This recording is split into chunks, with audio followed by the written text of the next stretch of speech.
And none of these stages are even similar to the stages of growth that Western psychology has given us. And those, again, are completely different. They don't even sound similar. And so there you have individuals starting out in a state of fusion with the manifest world, a state called a-dualism or indissociation. This isn't unity consciousness. It's an undifferentiated initial state. And then there is a differentiation between self and other that occurs. And for most human beings, this occurs at around 16 to 18 months. It's actually called the psychological birth of the infant, because for the first time the infant can differentiate itself from others. Yeah. And so then that creates what's known as an impulsive self. And then as that impulsive self gets stronger, it begins to move into self-protective stances or concerns with its own safety. And so that's sort of the third major general stage that these models look at. And then as that continues to grow, the self begins to learn to take the role of other. And so it can expand from an egocentric identity, just identity with itself, to identity with a group, ethnocentric. And so there we start to get things like my country, right or wrong, I'm part of a chosen people, there's an in-group that's saved and an out-group that's damned, and it's very conformist driven. And that tends to drive a lot of the early mythic, literal religious orientations. And we still have those present today in the fundamentalist, mythic, literal religious orientations. They're not concerned with waking up or enlightenment. They're concerned with a particular narrative, mythic narrative, that tells about our relationship to an ultimate being.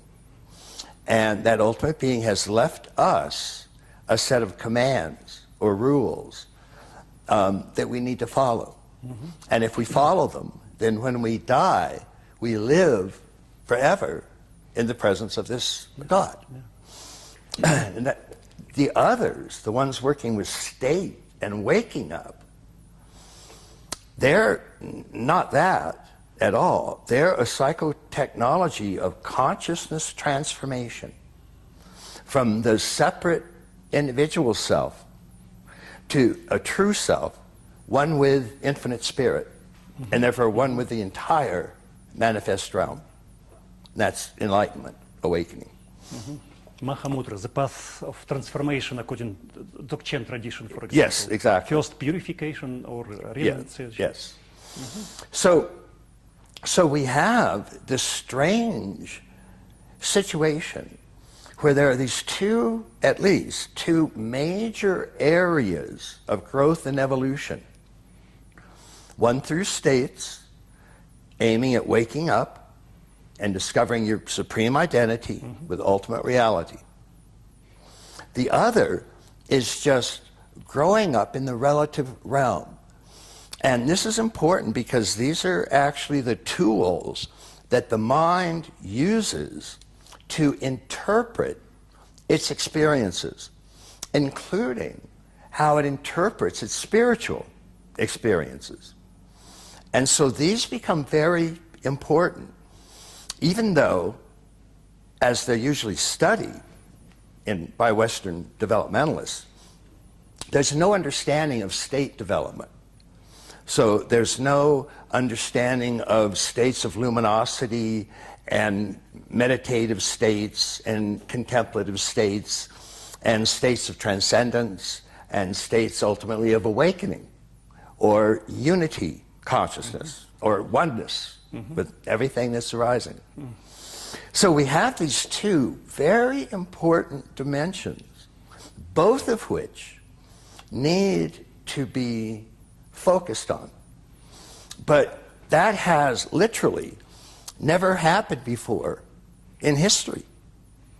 And one of the reasons is that as the original great spiritual systems were laid down, they were only aware of states. States are something that are immediate experiences. If you have an experience of universal love or luminosity descending and pouring over you, or you expanding and being one with everything, you know it. You are one with that, you know it.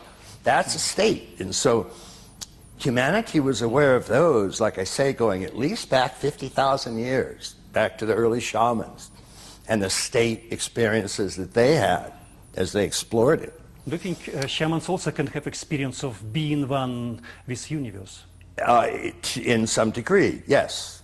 Many of them were also focused more on the subtle dimension, Yeah. and would explore that. And not very many of them had a causal or emptiness dimension. Not too many shamanic traditions had an understanding of pure abyss, pure void, pure emptiness. Most of Siberian shamans with whom I worked are mostly concentrated on the universe of spirits. That's right. And also on a kind of universal ecology. That's right. Right, to being, how to be a good human being. Yeah. To support everything in the universe, all life. Yeah. So then, all of a sudden, only about 100 years ago, we start to discover this other component of the human mind. And it's actually the way the human mind builds the tools with which it interprets and understands reality. And what do you think happens in the very bottom, very basement, so to say, in Western civilization to provide this new opportunity, to start to form this new episteme? Well, and Western tradition itself did have a very robust series of spiritual branches and spiritual schools that focused on state development. And so... I mean, theosophy, anthroposophy, Gurdjieff, Blavatsky, Christian Science, all of American that. Transcendentalism, All of that. Alchemy, everything, yeah. Yeah. And so, but what they all left out were the way that we have these structures of consciousness that are interpreting all of these things. Because, see, you can't see these structures by introspecting. A structure is much more like, let's say, the structure of the language that you speak. Every person has a language, and they natively speak it, and generally they speak it correctly. In other words, there are rules of grammar that actually define how words fit together. But most language speakers don't know what that grammar is. That never shows up. Sure, it's native. So maybe they study some of it in school, and they learn, you know, a noun is here and a verb goes here and adverbs do this and all that. But otherwise, they can't introspect, look within, and see the rules of grammar. But they just use it. And they use it now. Well, those are the same with these structures, whether it's magic or mythic or rational or pluralistic. Those are like the rules of grammar at each developmental we need to study level. history, genealogy, so to say. And also a kind of comparative linguistic. Otherwise, we could get into the structure. And also a lot of other perspectives. Yeah. So we have these structure stages that are the tools, the lenses that the mind uses to look at the world and to interpret it. And so even the meditative states are interpreted through these structures, these lenses, these grammar-like rules that will determine how a person sees reality. So these are not something that we look at, They're something we look through. And as we look through them, they govern what we see and how we see it. Like Platonic ideas. Yeah. And so these give us a whole set.